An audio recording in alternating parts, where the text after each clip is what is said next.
Okay, you bitch. I'm sorry, what? Yeah, Portman.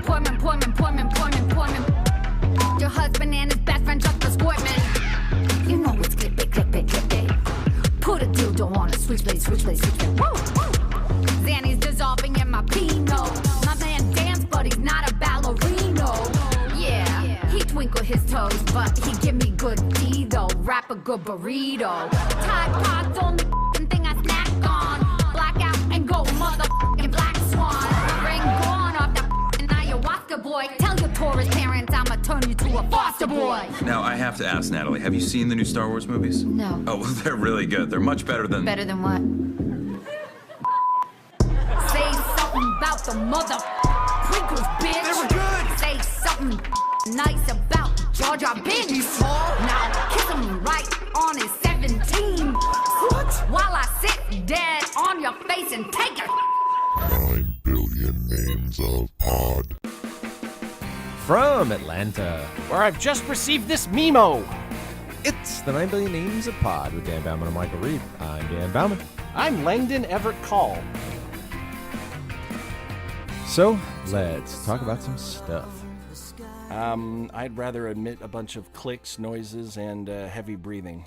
It is Super Bowl Sunday. The Philadelphia Eagles are playing the New England Patriots in Super Bowl number something or other, and that means we're going to talk about anything else. Anything else.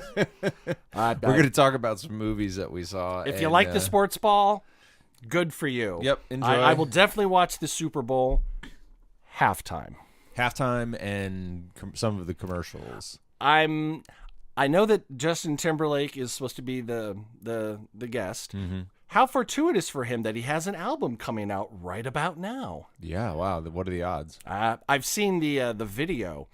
It's the name of the album and the video that I saw was called Man of the Woods. Weird. Does not bringing rugged sexy back. I don't know exactly. It's an okay song.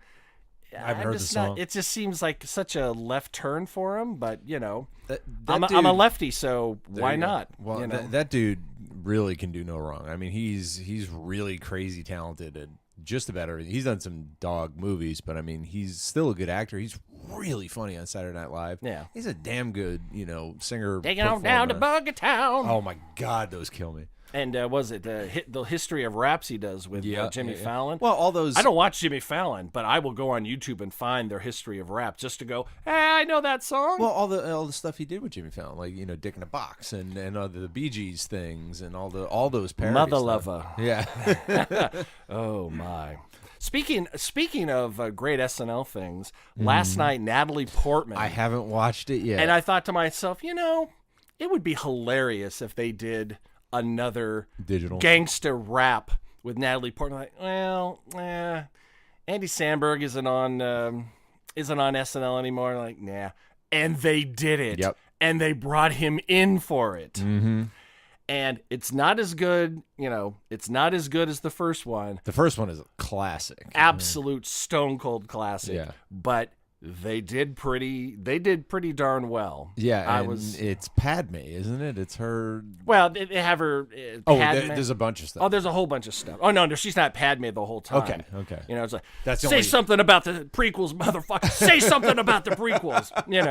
See, that's the only clip that popped up in my feed. Was of pictures course. of her as, All right, as Padme. Yeah, dressed in really kind of garishly poorly done Padme. I did see the picture. I was like, you definitely did not get Lucas's makeup person No. from the film to do that. No. Or maybe that was on purpose. Maybe that was on purpose. Yeah. But Natalie Portman's another actress. Can do no wrong. I mean, she's been in some okay films, but she's always decent in. Kind of like Gary Oldman. Well, they're not on the same level, but I mean, you know what I mean. Yeah. There are these certain actors where that film looks like crap. Oh, she's in it, or he's in it. Yeah. Okay, I'll give it a shot. Maybe I won't go to the theater, but I'm putting it in my Netflix queue for when it gets released. Yeah, we were talking about that one the other night. The one that she's got coming out. Oh yeah, Annihilation, I believe. Yeah, and I was watching it and I was like, conceptually, this is a dumb sci-fi movie, which is fine. But it could have a twist. well, I'm sure it has several twists. What they twist? It probably like is really cool, has a twist that makes it really cool, and then 3 other twists that wreck it. Mostly. Yeah. But what I noticed was, like I said, it seemed like a regular dopey action movie, but it's a strike team going into a thing, but it's a all-female strike team. And I was like, good, I want more of that. I think Hollywood has finally recognized that putting women in lead roles is not going to get rid of all the guys. No.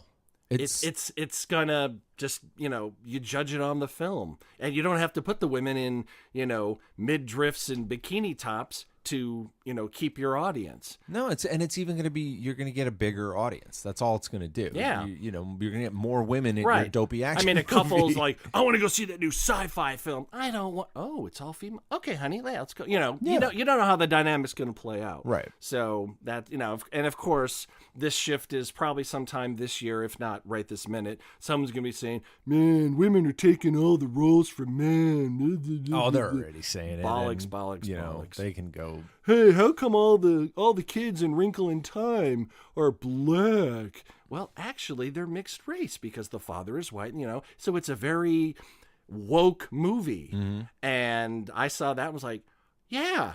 I mean, obviously, when I read it as a kid, my brain always just, I made everyone white because that was my experience. Right. But there's nothing in the text, as I can recall, that says everyone in Wrinkle in Time has to be, Caucasian and American/British if you're evil or or a witch or something. Always British, yeah. Yeah, exactly. Well, I loved how we just watched Spider-Man Homecoming again, and they used that for the twist. So, Peter Parker had a crush on the African-American girl Right. in the high school, and he goes to her house to pick her up for the prom dance or whatever, and who's there is her father, who is the Vulture, and you never see it coming. Right. Because you think, oh my gosh, that's right, of course.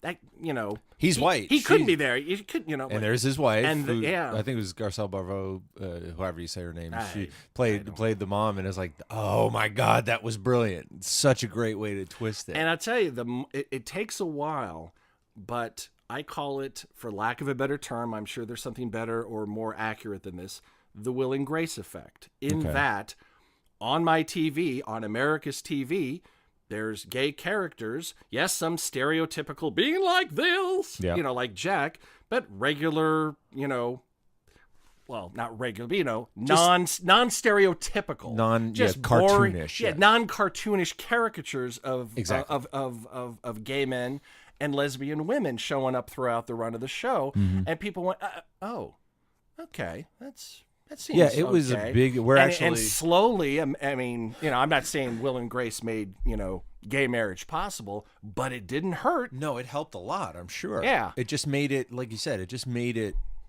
just what's the word? It not available, but it just made it commonplace. Relatable. Like, yeah. oh, I love that showing those characters. Well, there's a gay person right there. Oh, well, maybe they're okay. Yeah, 'cause, we just started watching that again from the beginning because I didn't see all Will of and it. Grace? Yeah, and Courtney Yeah. never saw it. The reboot is just, I mean, they have not missed anything. Yeah. Nothing. Well, It's watching it, I'm like, they did the smartest thing they could. It's not just about being gay, and that's what I think the problem with a lot of things in the past Yeah. have been is that they centered here around. is the gay storyline. Here is the gay character. Yeah, it's not at all. It's just you see the regular people doing regular Well, things. I've said this before. I call it the left hand effect. Hey, I'm left-handed. All right, who cares? Hey, this character's gay. All right, whatever. That's exactly it. It's yeah. just their left-handedness go into the plot line. Perhaps, maybe something happens with that. Maybe their gayness factors into it somewhere, but it's not like, look at this. He's being all gay over there. Don't make it about that. Right, And that's just show it. right. And like you said, yeah, the more you show it, the more. Well, it's desensitizing. Yeah, exactly. Because in other media, some people, Fox News viewers, are sitting there told you that, people with skin that's, darker than yours are this, that, and whatever. The gays are trying to do this, that, and whatever to your kids. And then they see in popular culture, and in some cases, not as much as it should be in real life. Oh my gosh, I know that person's gay, and they didn't just try to kidnap my child and, convert them or whatever weird fantasies that are built up. And they go, oh, it's kind of, okay, I see what they're doing. They're trying to hype up fear and anxiety, and it's really unwarranted. You remember, I think it was 5 years ago, everyone got crazy. Well, not everyone. A lot of people got crazy because of that Cheerios commercial. Yes. Where It was the parents were mixed race. yeah. And everyone got all freaked out. I had seen the commercial before. Didn't and even I didn't register. I didn't see it. Didn't even register. And it's slowly getting down to, shall we say, the garbage people of this country. Let's call them the uninitiated. Let's not call anyone garbage. It's a term of endearment. No, that doesn't help our cause. Okay. All right, you're not garbage people. You're No. just perhaps They're not sheltered. listening to us anyway. You're sheltered. I mean, there are some places, And that's what it is. in It's America education where and shelter. the black population is John down 2 streets and that guy and nobody else. Yeah. That kind of thing. So it's that's why a lot of these conservatives rail against the culture, because oh my gosh, it is accurately and in some cases heightening the representation of people that are different than you. Yeah. And for me, I don't want to see a movie or a TV show about me or people that are just like me. I live that. That's horrible. That'd be the worst TV ever. Also, at the same time, I want people that are somewhat relatable. Yes, saving the planet from the evil aliens is good escapism, but my thing. I like the slice of life films. Yeah. Much like Phantom Thread. See what I did there with the segue? I saw it, yeah. You saw that segue. Expertly done, yeah. Saw Phantom Thread. It is a slice of life. It's a period of this guy's life from one point to another, and in the middle, some stuff happens. Yeah. Is there an alien invasion? Was he arrested for a murder he didn't commit? No. It's just his life, but it's so different than my own. Right. And it's a period piece that takes place in England. So right there, it's hitting all my erogenous zones. Like, it's costume, it's English. It's working for me. I will say this for people that are contemplating seeing it. But just understand that by comparison, Blade Runner 2049 Blade Runner. Blade Runner, or really the first one. True. But True. definitely the second one, Blade Runner 2049, is fucking too fast, too furious. Seriously, it is a slow building film. Okay. It does have a payoff, but it's not your standard payoff. It's Okay. all about character and development and the writing and just this very subtle touches. Right. And I'll tell you, even if I had hated the film, which I did not, it's not the greatest thing. I mean, P.T. Anderson, I love his work. Okay. I've always been a fan, especially because your favorite film and mine, Magnolia. Yeah. Or Boogie Nights. Yeah. Everyone loves Boogie Nights. You gotta love. I liked Boogie Nights, but it didn't blow me away. It's not my type. Well, you know of what? movie. Because you didn't grow up in Southern California. Okay. I did, and Right. let me tell you, that film made me so homesick. Right. I was just like, why am I living in? See, it? that makes sense. No, it's a great movie. Oh, yeah. But that wasn't my experience, and Right. it just didn't do Well, it. just for give me. it one to me, man. Every other fucking film on the planet takes place in New York, because nothing ever happens in Yeah, but Topeka, But Kansas. they're all filmed in Toronto. It's not even really New York. Yeah, but it takes place in New York. Right, You know.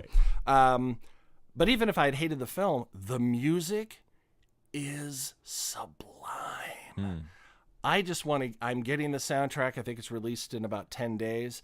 I'm getting it, and it's just going to be the background music of my life from now on.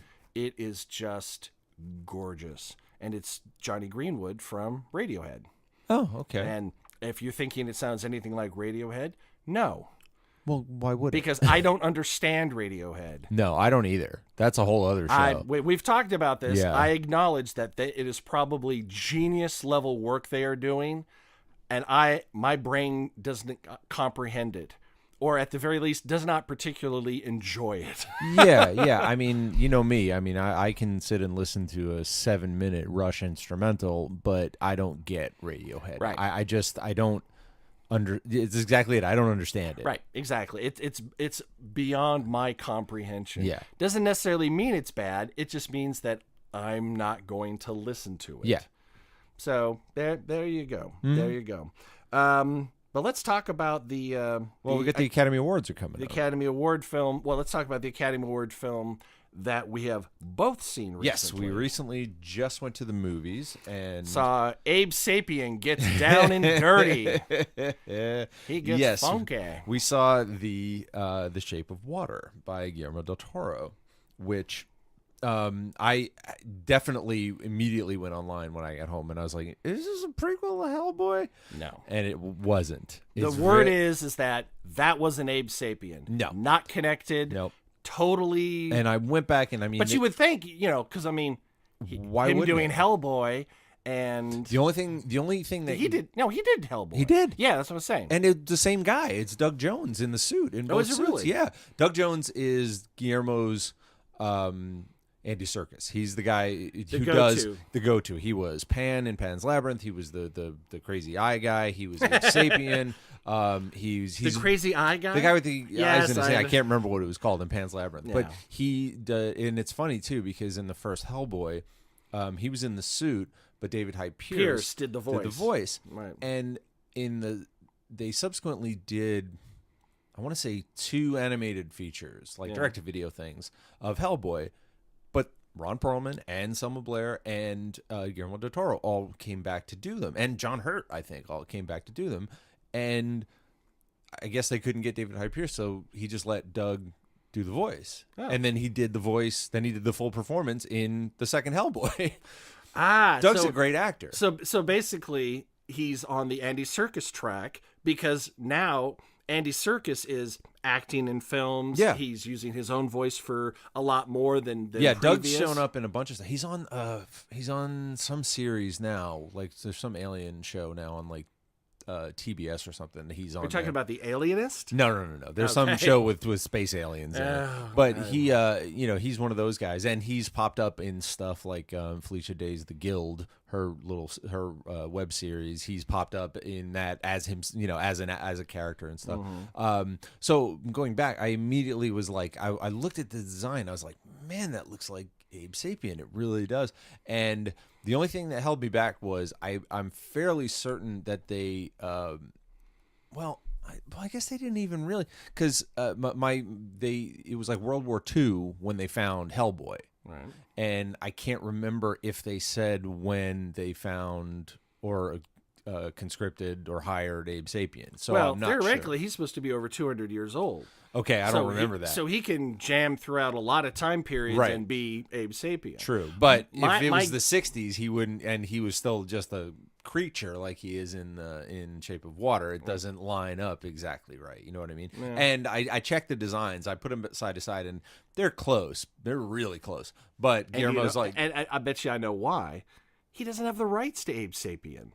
not anymore. No, He can do Aquatic Fish Man, Yeah. but he cannot call him Abe Sapien. Right. He can't call him and by he his said own. it's its own thing. He's actually come out and said, no, it's not Abe Sapien. It's its own fairy tale. It's its own thing. But it's possible that he was inspired just by, he's on the set or just thinking about Abe Sapien.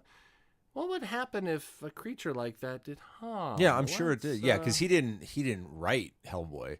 Mike Mignola did. The creator of the comic book did. Who is now why he doesn't have the rights, because Mike Mignola is doing a new Hellboy movie They're rebooting it. with David Harbour as Hellboy. I don't know if they're having Abe in it at all. Even I mean, with all the you could have brought Perlman back. they just wanted to do it differently. Yeah, that's Because true. Or maybe they wanted somebody who's younger, so if they wanted to do a trilogy or whatever. Yeah, 'cause he's getting up there. yeah, Ron's up there. I mean, he He's- could probably pull it off for another film, but could he do another one and then another one? you don't know. He Because we did- only got 2 original Hellboys. We never got the third. features. Yeah, the no, we never had the features. third. We got the, like I said, the animated ones, but that's about it. Well, technically, the third was the hospital appearance when he dressed up as Hellboy. and got the kid to be I dressed. tell you, that man, was an amazing thing. That, it's one thing to show up, but to go through, because, it's not like you just slap on that makeup and No, stuff. that's several hours. hours of your time. And Yeah, he if basically, you don't he know- basically gave up a day. If you don't know what I'm talking about, Ron Perlman did. I don't know if it was a Make-A-Wish thing or just Yeah, a I don't sick know the kid. There was a circumstances. sick child in a hospital who was a huge Hellboy fan, and the kid was like 6 or 7 years old. And Perlman went to the studios and got full made up as Hellboy, every bit of it, and showed up and got the kid and like full made him up in Hellboy gear too.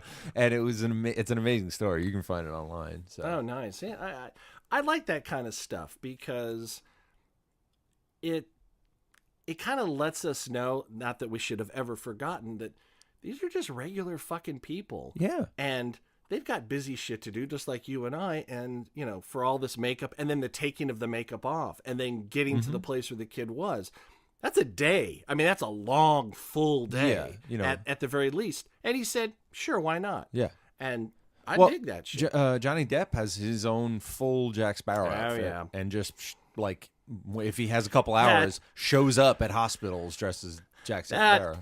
That's cool. That's cool.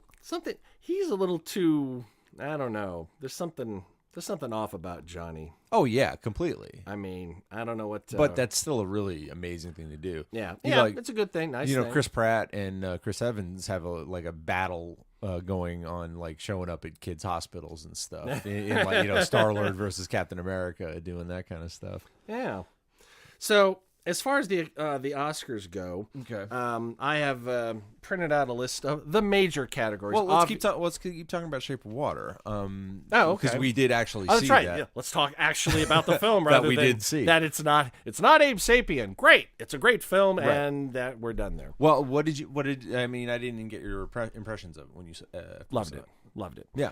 I don't think it's quite gonna be. Got to get the Blu-ray. I'll have to sit with it a bit more, and I may go see it again because it's Guillermo del Toro. I mean, Yeah. God, he's a good filmmaker. Oh, he's a wonderful He's a filmmaker. great filmmaker. And this is a film. This isn't like an action movie. This is like, there's hardly any action. There's a little bit of suspense. yeah. But it's all, I mean, the that's- soundtrack is whoever was the music supervisor for Yep. that, I want to spoon with them. Yeah. And it's really interesting because I mean if you haven't seen it, it's spoilers.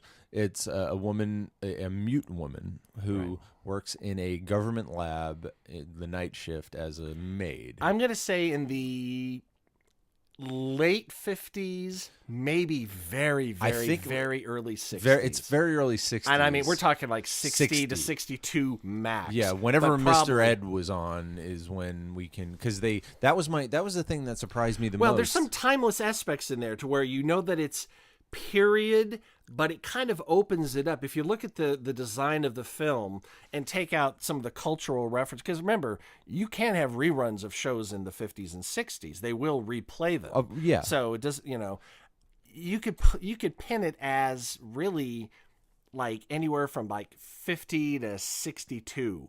It's that kind of amorphous period in there. That was the thing that surprised me most was the fact that he put, and I know why he did to make it, to have the musical numbers and have it relatable, was to put recognizable things from our lives in it, to actually pinpoint this is actually Earth. They didn't make up shows or whatever. This is America in the whenever late 50s or early 60s. The whole communist angle probably was also a dead giveaway. Right. But still, having those actual things in there really... It's important for some people when you're doing I don't want to call it a period piece, but a non-contemporary piece. Yeah. To have things that they can signpost, they can grab onto to say, that's a thing I recognize, and to hold on to that and be able to place themselves in a general timeline they have in their head. Right. Which is exactly what happened to me. I went,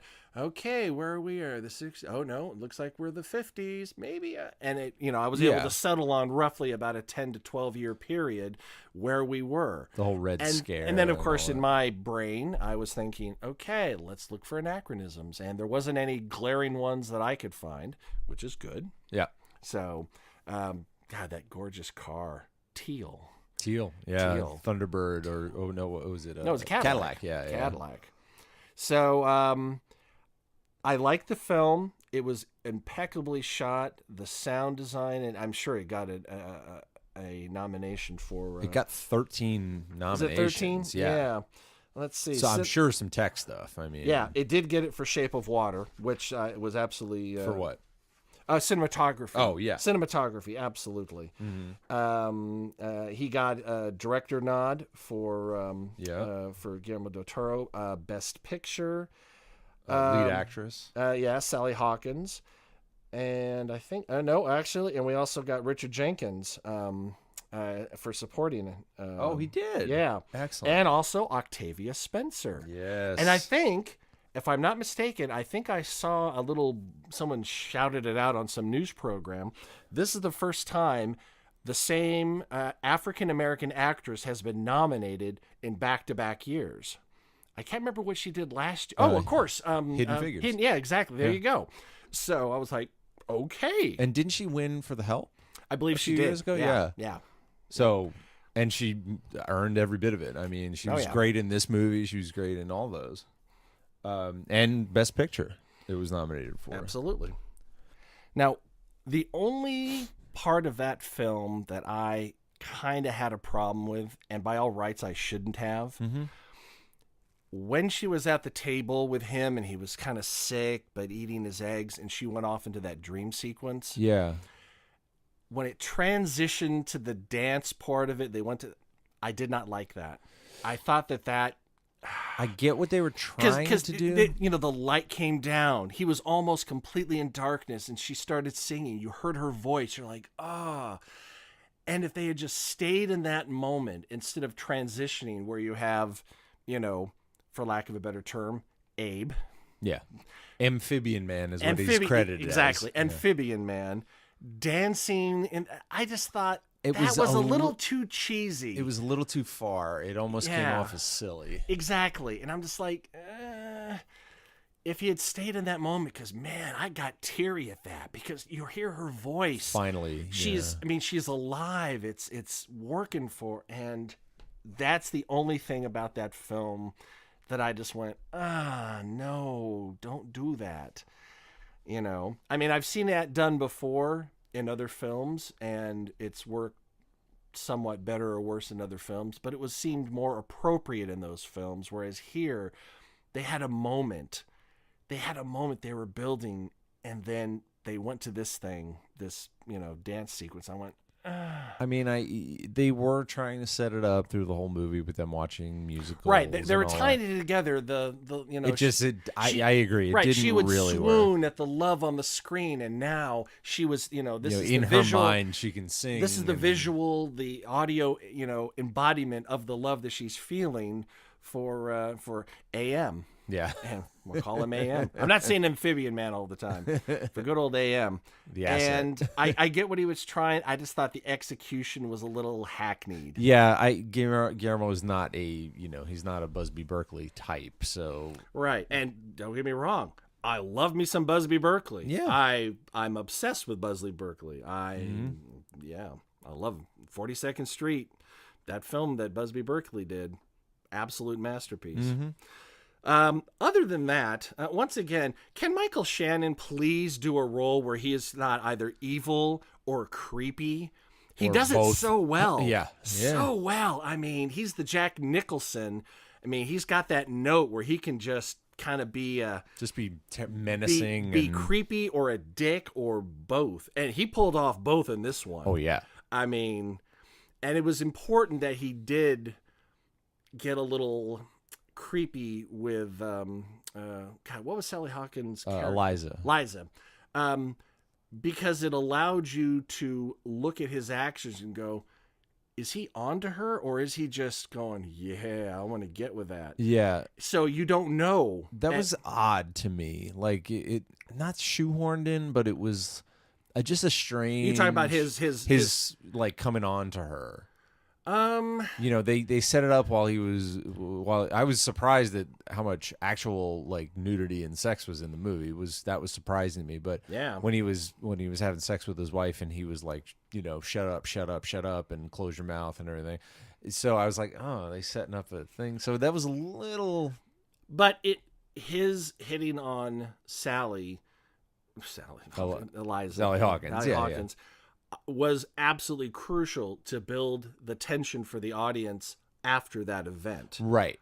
Because was he, you know, still trying to get with that, so to speak? Right. Or was he like, she hangs out here and she's in the lab and maybe, you know, it was definitely a minimum 10-man strike team. Yes. Minimum. Yes, minimum. That guy was, what a boot-licking toady that guy was. Oh, yeah. Well, he was trying to save his job, you know. Yeah. Don't take my jorb.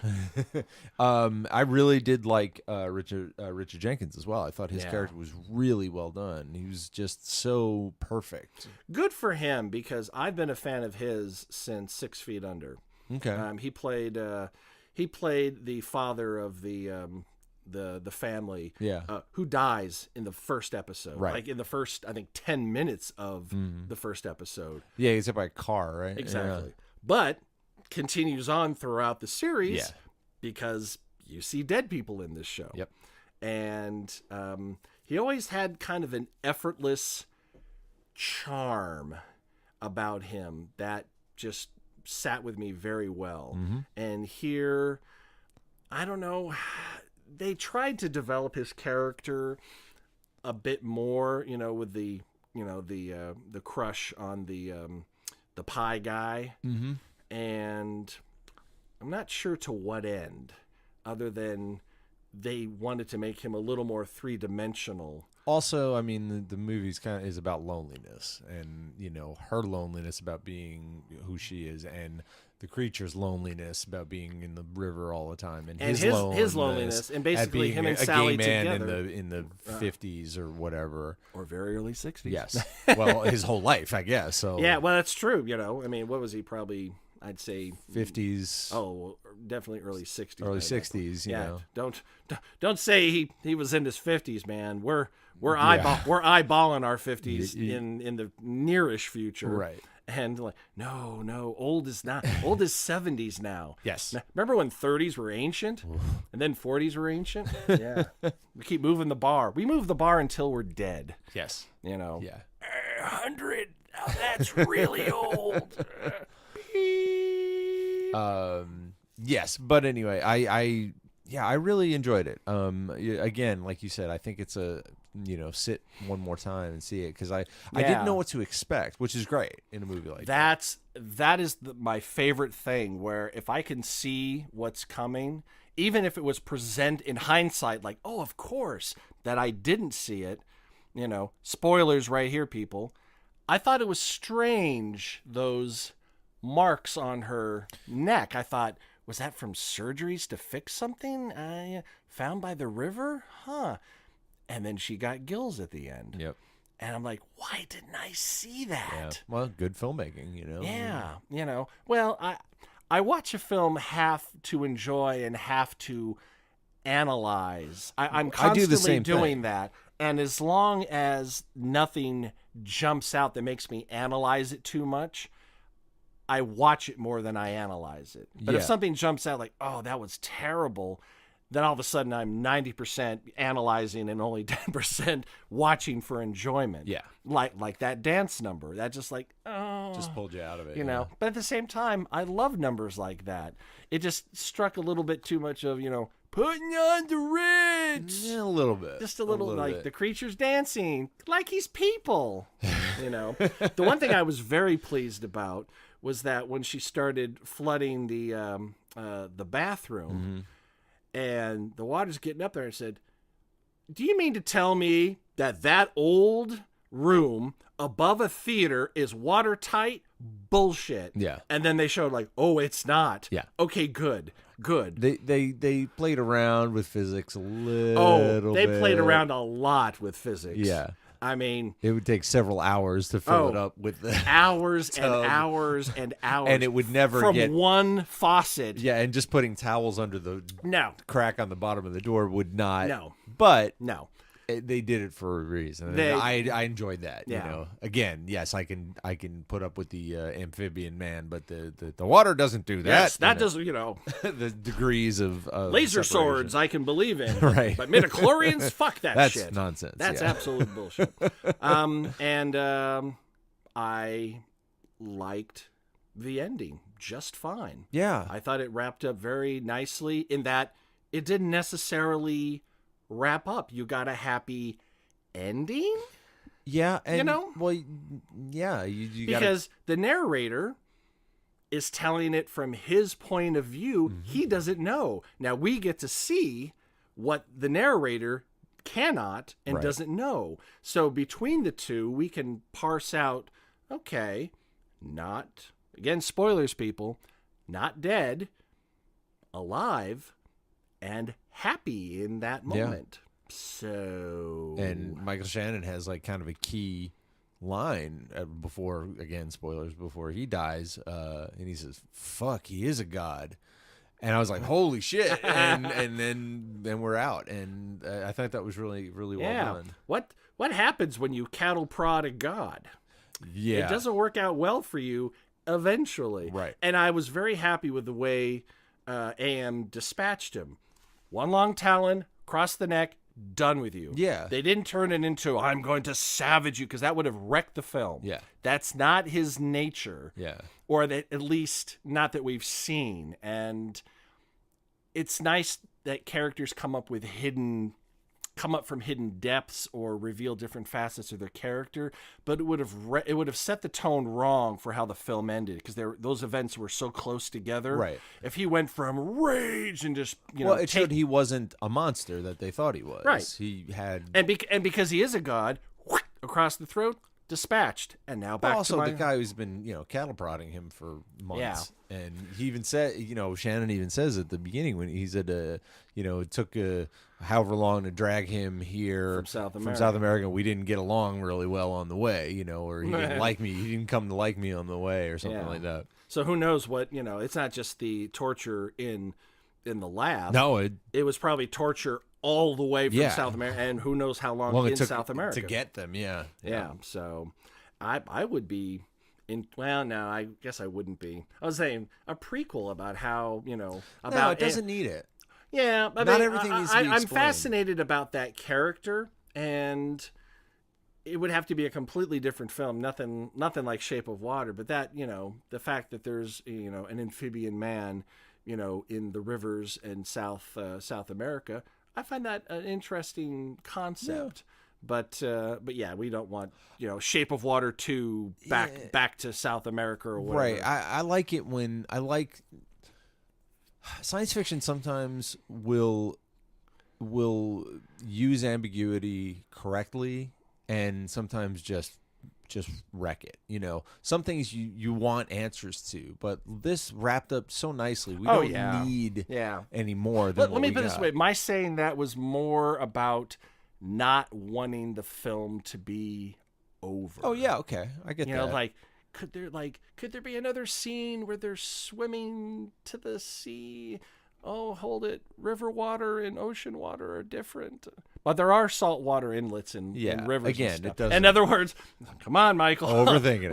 Let's not Neil deGrasse Tyson this shit. And you got to think, it's not his story, really. It's her story. So we don't need his backstory. We got hers. Right. And It's the story of so Eliza. yeah, it's a lovely little film. I think I was close when I said, because when I first saw it, I was like, oh, this is Guillermo's Edward Scissorhands, and it kind of is. Oh, That's exactly what I thought. you know when I saw what? it. I think if you had to draw a parallel between him and Tim Burton, then yes. Yeah, it's just the same basic conceptual idea, Much like Blue Velvet is David Lynch's Shape of Water. I don't know about that. but- Okay, so you want to run down like the what else? Because I don't think this is going to take Best Picture. No, it won't. It won't. It won't. My guess, just off the top of my head, it's either going to be Lady Bird or in a very, very long shot, Call Me By Your Name. But that's probably going to get a writing or an acting nom. So at this point, having seen nothing but 2 of the, 8 films? 1, 2, 3, think it 4, is 5, 6, 7, 8, 9 films Right. nominated. I've only seen Phantom Thread, Shape of Water. I'm gonna say it's probably gonna go Lady Bird, unless Lady Bird gets a writing. Gets a writing. Lady Bird will probably get writing. Don't say Darkest Hour. No. I Okay. think it's either going to be Dunkirk or Three Billboards Outside Ebbing, Missouri. Really? Yeah, I've heard really good things. I've heard good things about. They say both of them. I think hands down, Christopher Nolan's going to win director for Dunkirk. I think. Well, let's go to director and look at Okay. the director So, selection there. Christopher Nolan. We got Dunkirk, Get Out, Lady Bird, Phantom Thread, Shape of Water. All right, Phantom Thread is out. I'm Okay. sorry, I don't see Phantom Thread getting any of the big noms. Right. And I don't think, like we said, Shape of Water. I don't think Guillermo's going to win for this. no, I think this year in the current climate, and you've got to know the Academy reflects the climate. It's not arbitrary. This is the best. Right. This is what's nominated this year. And in the year of inclusion and Me Too and Time's Up, I'm going to give the edge to Lady Bird, but with a dark horse on Get Out. I don't think Christopher Nolan's going to get Dunkirk. But then again, The the Academy loves those big war historical, And the Academy is a Old. bunch of old fuckers. Not all of them. But It's- there's still a lot of them around. The old guard. But so, that's at this point. Having not seen Dunkirk or Lady Bird, I have, as far as director noms, I have seen Get Out, I have seen Phantom Thread and Shape of Water, and none of those 3 strike me as quote unquote Oscar fodder. yeah. you know. Dunkirk completely is, from what I understand. So, Okay, all right, we can again, having seen very few of these, this is just vibing. Now, my plan, because I have signed up for Movie Pass, Aye. my goal is to see at least all the Best Picture films, Mm-hmm. which will get me through a number of also, the other films that are nominated by way of acting Yeah. and of course I definitely got to see all the films that are nominated for original and adapted screenplay. Okay. That's me. Well, let's keep going down the list. All right. So lead actor, Okay. since people won't, let's Call Me By My Name has a nom. Daniel Day-Lewis, Phantom Thread. The lead in Get Out, Daniel Kaluuya. Gary Oldman for Darkest Hour, and Denzel for Roman J. Israel Esquire. Denzel has no shot. No. 0. They might want. No, they're not going to give it to Daniel Day-Lewis because it's his last film, and quite frankly, it's such an understated role. My guess is that it's going to go to Gary Oldman because he has never won an Oscar, and he's This is the Churchill one, right? correct. Yeah. With a possibility to Daniel Kaluuya for Get Out. That's a bit of a long shot, But the fact that again- it got nominated for Best Picture and Actor and Screenplay, it's got some love. And the Oscars got way beat up last year because of the Oscars so Oscar white. so white. So It's possible. It's very possible. But again, having not seen Darkest Hour, but just knowing how the Academy works, they're going to probably give it to Gary Oldman. My opinion. Okay. My opinion. Let's see. Lead actress, Sally Hawkins, Shape of Water. Frances McDormand, Three Billboards. Margot Robbie, I, Tonya. Cersei. Sorsha Sorsha, is that's how it. I've heard it. You know what? She did that song on SNL, and darn it, I forgot the song. But yeah, it's Saoirse. Saoirse Ronan for Lady Bird, Meryl Streep, The Post. I'm going to say no for Margot Robbie. Right. She's I'm actually gonna say no from Meryl Streep too. Yeah, she's so freaking honored. Although in this year of fuck Trump, oh really? Overrated actors? Let's give her another award. you got to understand, these are people voting for awards. This is not, Right. the gods on high going, I deem you the best art. Right. I think it's going to be Frances McDormand, actually. Yeah, I got a vibe on that. Sally Hawkins was great, and usually the upset or the outside shot is always a supporting actress. That's the one that always goes to the long shot. Again, also, I think Saoirse Ronan has a shot for Lady Bird, just because I have a feeling Lady Bird is going to do very well. Now, very well in relation to its number of nominations, or very well overall. We'll see. But but yeah, I mean, Streep, obviously, she'll be flawless as usual. It's almost to the point where she's just fucking brilliant in everything. Yeah, you're almost bored by it, right? But you're not. But I mean, you are. Right. As far as awards go, I mean, I'm definitely going to see The Post. Yeah, a Tom Hanks movie and Meryl Streep. How can you not? Yeah. Well, I could, lose both my legs and be in the hospital. Not blind, yeah. That would stop me. That would stop me. Supporting actor, Willem Dafoe for The Florida Project. I have never even heard Never of that. even heard of the film, let alone. Woody Harrelson for 3 Billboards. Yeah. Unlikely. Richard Jenkins, Shape of Water. Plumber, All the Money in the World. Sam Rockwell, 3 Billboards. I'm going to go with Jenkins' Shape of Water. I think that's going to get it. Either him, I would love to see Sam Rockwell win an Oscar because he's one of my favorites. My opinion is that it's going to be Jenkins for Shape of Water with one of the two, most likely Sam Rockwell, although he's got some heat on him because apparently he did something. Oh, no, that wasn't him. I'm sorry. No, Sam Rockwell, you're golden. No, I was thinking of him saying the F word on SNL. I said, there's some controversy around him. Like, that's Sam right. Rockwell? Yeah, Oh. He said fuck on live television, but who well, Lorne Michaels does not like that. Yeah. He, That almost killed Jenny Slate's career because she slipped up. it killed it on SNL, Yeah. but she went on to do magnificent. Much better. Have you seen The Obvious Child? No, I haven't. Oh my God. Well, I'm also deeply in love with Jenny Slate. She is just flawless. Mm-hmm. Love her. So yeah, my opinion, Jenkins, Shape of Water, or one of the two, probably Sam for 3 Billboards. Yep. Okay. Mm-hmm. Supporting actress, Mary J. Blige, Mudbound. What? Never heard of that. Allison Janney, I, Tonya. Leslie Manville for Phantom Thread. Laurie Metcalf for Lady Bird. Octavia Spencer, Shape of Water. This is tough. This is tough. Because in this case, I think Allison Janney probably has a shot with I, Tonya.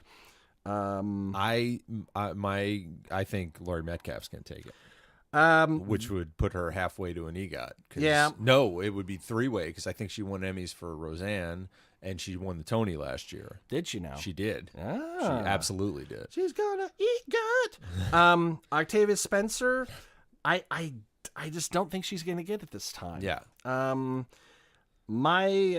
Leslie Manville is good in Phantom Thread, but not. I mean, as much as I enjoyed that film, it's a tough sell for a lot of people. I'm actually surprised how many noms that it got. I mean, I really am surprised because it's one of those films that. Well, that's what it is. Sometimes the Academy just recognizes artsy films. See, look, we're cultured. Yes, exactly. I don't know the movie Mary J. Blige is in. I've never heard of Mudbound in my life. Yeah, but So my guess is probably probably Laurie Metcalf, Lady Bird, with an outside on Allison Janney and a massive outside on Octavia Spencer for Shape of Water. yeah. What's next? talked Director. director. We talked about that, didn't we? Yeah, we did. For director, did we? We did. That was like one of the first ones, and I said Nolan, but I think it would be great to see Greta Gerwig get it. Greta or Jordan Peele. Yeah, for I Get think Out. those. I think Because that's the they're race. teaching classes on this film.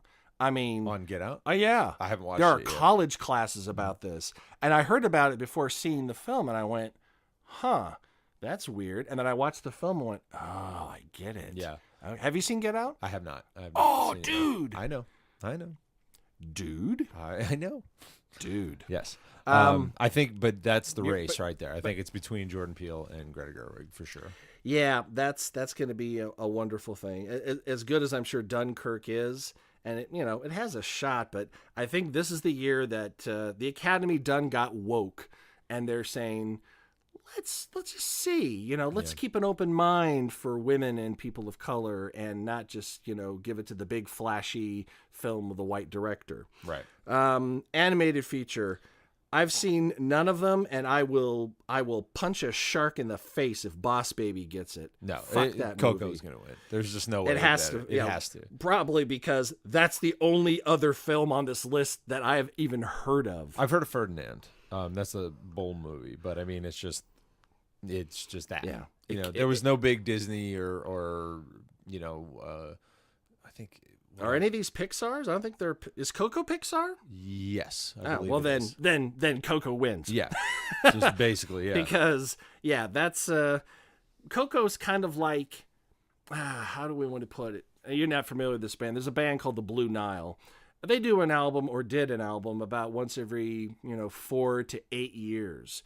They're like Steely Dan in the sense that they craft, like, we need this out next month. Go fuck yourself. It'll be out in 3 years if we're done with it by then. if it's ready. And when it's ready, then they put it out. And that's kind of how, there's no, we got to get a new Pixar film out for summer, and then for Christmas, and then summer again. They do it. No, when they do the do movies, it. right, Right. yeah. So this is the only time I have I will be angry if something wins, and if that Boss Baby film wins, I will lose all faith in humanity. Yeah.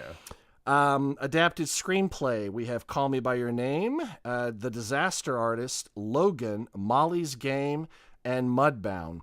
This is tough. I think it's probably going to get. I predict Call Me by Your Name. I don't even. Which one is that? That is the coming of age film, and the characters in question are gay. Okay. Armie Hammer's in this film. Okay, now I know what you're talking This about. is one I have not seen. Right. And keep in mind, like I said, almost all of these I'm vibing.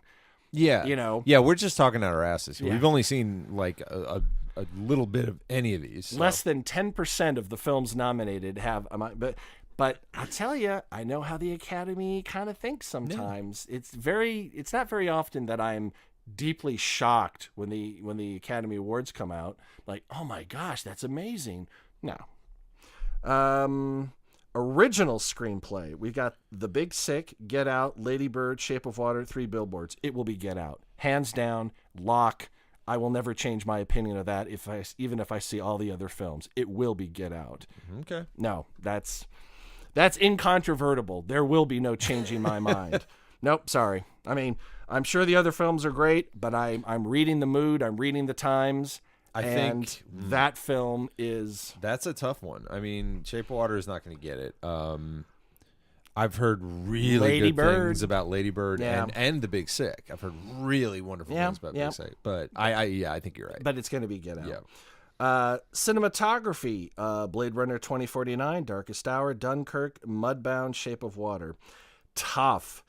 Cinematography, Blade Runner's nice. Haven't seen Darkest Hour. It's probably going to be Dunkirk on that. Yeah, just because. Dunkirk is a big. It's a big war film. It's a big war, Oscar-y. Well, it's drama. working on two levels. It's the human drama on a small-ish scale Right. between the people in England and the people on the beach, but then the overall the war thing happening. Yeah. I mean, I could see Dunkirk getting it. Although as much as I hate to say it, Blade Runner's not going to get it. I can't imagine. No.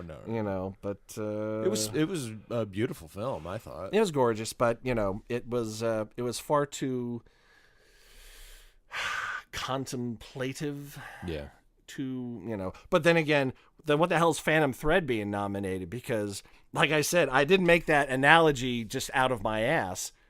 It is slower and more, just more, in some cases, for some people, painfully slow than Blade Runner ever was. Yeah, people have a hard time with pacing now. Okay, everything is so quick cuts and moving along, and That's, have you, there was some article somewhere, I've heard, people are talking, I've heard this somewhere. You know, because that's our standard of Yeah. reference because of the shit stain in our White House.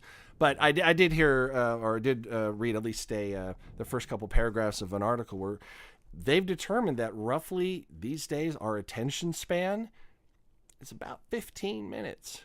Yeah. And that's why those Adult Swim shows work out so well because it's about 11 and a half, 12 minutes, and then you got a couple minutes of commercials, and then you're on to another show. Yep. And I personally think that Twitter should continue to up the character maximums on their tweets to the point where we have the attention span for books again. Just keep, we've now limited it to 3,000 words, 10,000 words. So that's and we can revisit some of these closer. We'll do a wrap up. When is it? It's March. It's right? March 4th. Okay. So literally from the day we're recording, it is 30 days 30 from days. now. Okay. So, however, we will not be doing for the Oscars what we did last year. No, it didn't go well. That didn't work. Well, we tried to do a live in time recording. The problem was that we couldn't reproduce the audio from the Oscar broadcast because that would be copyright infringement. Although, for critique and analysis, I think there's a loophole in the law that allows us to do that. Probably, but still. But then we'd have to have a 3-hour podcast. Yeah, or I would have to edit out edit and 2.5 hours of. And of course, during certain segments or commercial breaks, what are we going to do? Go. So, how about those gowns? Yeah. We don't talk about gowns. That's totally useless information. What are you wearing? Clothes. Now, fuck off. No, some people like that sort of thing, but And you know what? we're not either of those. We are not those people. Unless it's some really cool, funky thing that just goes, but that neckline just doesn't work with that shoes or the belt, or I don't know. I don't care about any of that. Yeah, my favorite line was a few years ago when Billy Crystal hosted it, and he said, good evening, thank you for tuning in to watch millionaires give each other golden statues. Yes. Yep, that's about it. Now, speaking of a film that will probably not get any golden statues, but will destroy the box office, let's talk about Solo, a Yes. Star Wars story. Yeah, they're finally releasing a trailer. So close to the release of the actual film. I'm still and it's just the teaser. Well, it might get bumped. well, here's what They're still saying May 25th, but Yeah, see, I still don't.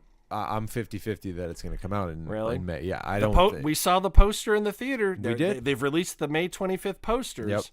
What I understand they're going to do is they're going to release a 30-second teaser tonight during the Super Bowl, and then show a full trailer tomorrow on Good Morning America. Oh, good, because I never watched Good Morning America. Right, but I'm so- sure 1 minute after that airs, it'll be all over the internet, and then we can, So, I'm debating. I know I can't, but I was debating on wait to watch the full trailer tomorrow. But there's no way. No, of course. There's no way. I'll the 30-second one will be up by the time we finish recording tonight. Probably. Yeah, exactly. I don't know when they're going to air it. There was no official word on StarWars.com about it. But so I don't know. Like somebody blew my mind today because they said, here's what we want to see in the trailer. What? No, I'm just people are already demanding what to see in the trailer. No, like a prediction of what they would like a to see. prediction. Okay. And what are they predicting? Well, they said, and it's not a real prediction, but wouldn't it be great if Harrison Ford and John Boyega and Daisy Ridley all in the cockpit of the Falcon? They're like, what's the Kessel? What the hell is a Kessel Run? He goes, all right, well, let me tell you a story. Let me tell you a story. They won't, but I was like, would- holy shit, they could have actually had Harrison Ford in it, and because we know almost nothing about this movie. We know Donald Glover, we know Emilia Clarke's in it, we know Woody Harrelson's in it. Well, basically, we know that Han and Lando are in it. That's all we know Chewie for sure. as well. Do we know for? Yes, I've seen. Yes, Chewie's absolutely Because in it. it's not gonna be Peter Mayhew. No, it's the new guy, Jonas Sumatu. Okay. Yeah, he's and that's confirmed. The cast picture has him in it. Okay, I mean, good. there was a All picture right. in Vanity Fair, with Lord and Miller. Now, don't get me wrong. I absolutely demand that Chewie be in the film, but whether they were going to spring it or whether he's going to start off solo and then show the Is this their meeting? The meeting. That would be, because if you're doing a Han Solo origin story, I'm sorry, there's the yin and the yang, there's the Solo and the Chewie. Yeah. And if the movie starts with them together and they don't at least flashback, but Star Wars doesn't do flashbacks. They're very linear in their storytelling. But we're in a new era. But this is a new era, right? This is not one of the episodes. Right. This is, This is a new so thing. and of course they did plenty of flashbacks in Rogue One. Yeah. Flashbacks up the ass. Yeah. My ass was filled with flashbacks, Dan. Yeah, that's right. It So starts as a flashback. So we could have that. It just as long as we get Han acquiring the Falcon. Yep. And the meat cute The meat. for Han. Let's face it, it's a meat cute. Kind of. Yeah. For Han and Chewie. Yeah. Everything after that, I'm fine. I still, I would love to see the Falcon know. land and Lando come out of Yeah. it. I bet, watch the Sabacc game where he wins it. And Exactly. And I you know what? guarantee he cheats too. I guarantee he cheats to win the Falcon. Of course. That's what it is. Yeah. Shoots first, motherfucker. That's who he is. So I'm keen for it. It's but as far as March 25th, I don't know. May. Sorry, May 25th. Yeah, I'm still dubious that it's going to happen. Well, I mean, obviously, it's all been shot. It's just, post-production on right, these things that's takes what I'm saying. while. You could shoot for 6 weeks or 3 months, and then do post for a year. Oh yeah, or longer. I Yeah. mean, But we've already noticed in some of these, big films, mostly the Marvel, it's not like an effects house gets the film and does it. They've got 900 yeah. indie houses working on like maybe one scene or one effect, so that if they wanted to, they could turn a film around in a month if they farmed it out to enough people. the one thing I saw that looked amazing was, I think the way they're doing hyperspace now is they had a cockpit rig, okay, so that they're like the actors are sitting inside the cockpit, with cameras in the cockpit, and they're in front of a giant projection screen, Right. and that's how they were doing the. It wasn't a post thing; it was like almost a practical Yeah. hyperspace jump, and I was like, "Holy shit!" So it's Ron Howard. We're gonna see what we come up with. Yeah, I've never been like entirely wowed by Ron Howard. He's definitely a very competent, accomplished filmmaker. Yeah. But he never has struck me as an auteur, as someone Yeah. who, no one would mistake Shape of Water as a Ron Howard film. Yeah. I mean, there's He's done good movies. I mean, Yes. Backdraft is a good movie. You know what? He is the Rene Russo of directors, in that when Rene Russo shows up in a film, she will neither shine nor suck. She will competently execute her role and leave no residue in my brain afterwards. Yeah. I think that's he's, kind of I how think I- he's a little more than that for me, but yeah, well, yeah. the But- Grinch I think is wonderful. Like Backdraft is a good film. I'm trying to think of the movies that he's done, but Cocoon? Cocoon, yeah. But I mean that was a really long time ago too, and Diabetes. diabetes.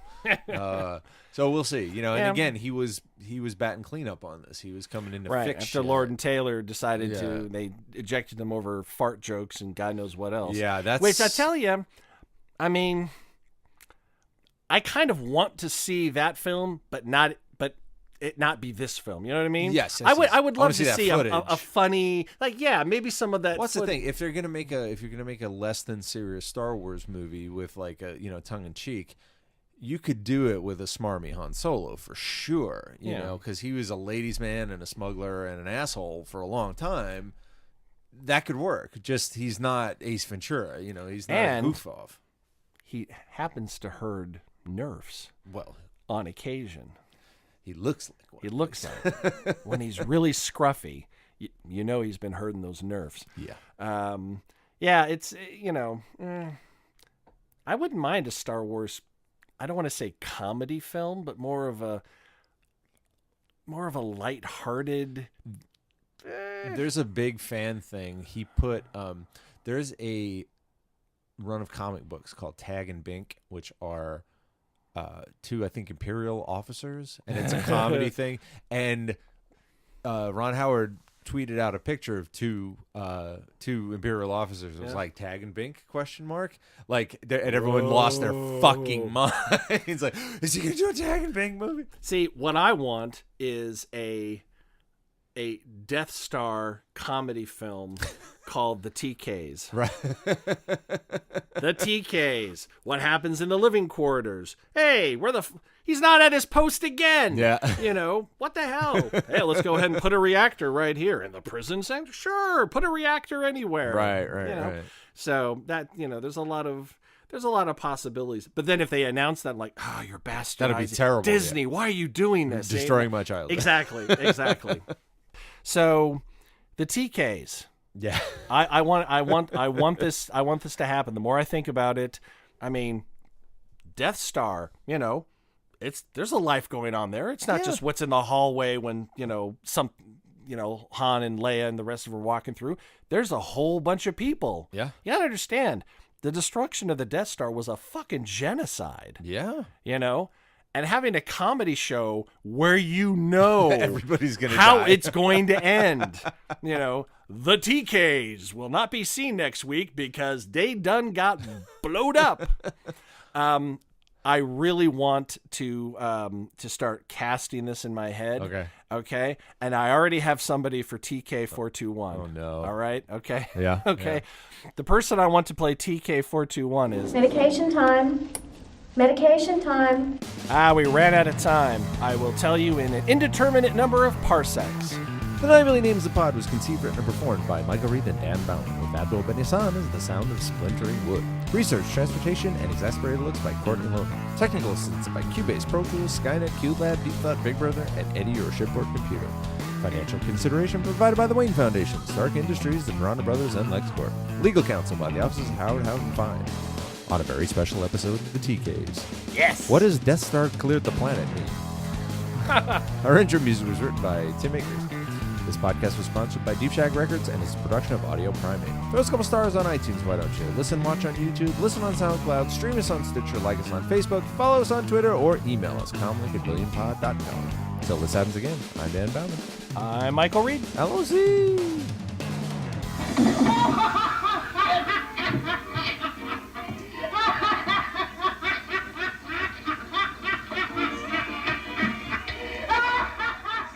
Audio Primate. We ran out of time. I will tell you. Twell you? What the fuck?